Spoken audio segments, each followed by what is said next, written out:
सुधीर जी, अब एक चीज समझनी आपसे बहुत जरूरी है कि लगातार देखिए सेना को लेकर पाकिस्तान के अंदर सवाल उठ रहे हैं। वहां के सियासत के जो भी बड़े नेता हैं वो अपने आप को खुद सुरक्षित महसूस नहीं करते हैं और उसके चलते भी कठोर फैसले लेने से वो अक्सर कतराते हैं। वो ये हर बार मुंह देखते हैं कि आखिर पाकिस्तान के जनरल को कोई बात बुरी न लग जाए, अगर बुरी लग जाएगी तो हमारी राजनीति यहां से खत्म हो जाएगी।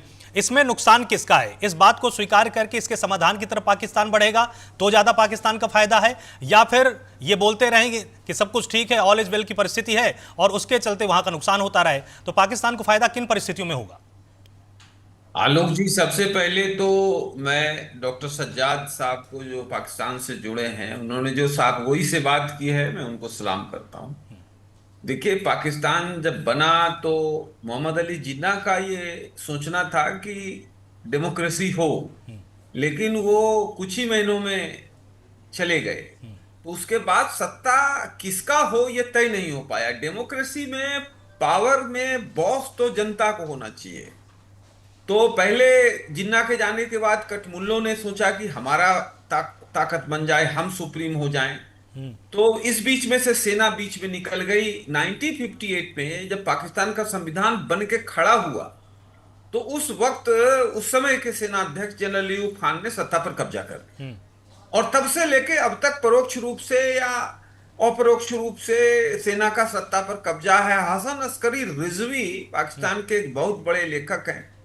उन्होंने Pakistan state military and society in Pakistan पर एक किताब बड़ी अच्छी लिखी है। आयशा सिद्दीका जी हैं, वो भी बहुत बड़ी स्कॉलर हैं। पाकिस्तान मिलिट्री इंक लिखा उन्होंने।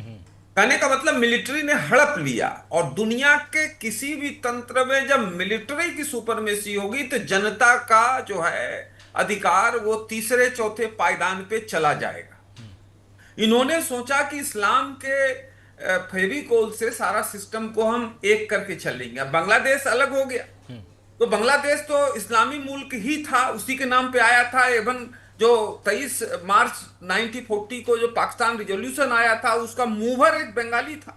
लेकिन इन्होंने बांग्लादेश टूटने के बाद भी शिक्षा नहीं ली। जो आर्मी वाले हैं, जो मौलाना साहब कह रहे हैं, मौलाना साहब बड़े, फजलुर रहमान साहब बड़े साफगोई से बोलने वाले व्यक्ति हैं, लेकिन इनका जनाधार नहीं है, बहुत कम। इनका 7-8% मैक्सिमम वोट जाता है, उससे ज्यादा नहीं जाता।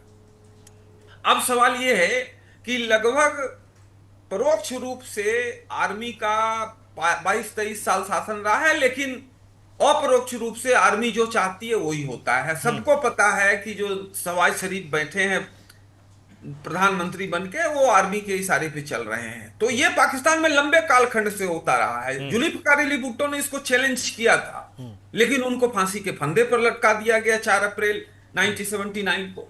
इसी तरह से मुशर्रफ से नवाज शरीफ लड़ गए तो उनको निर्वासित होकर भागना पड़ा। शहबाज शरीफ भी उस वक्त उनके साथ गए थे।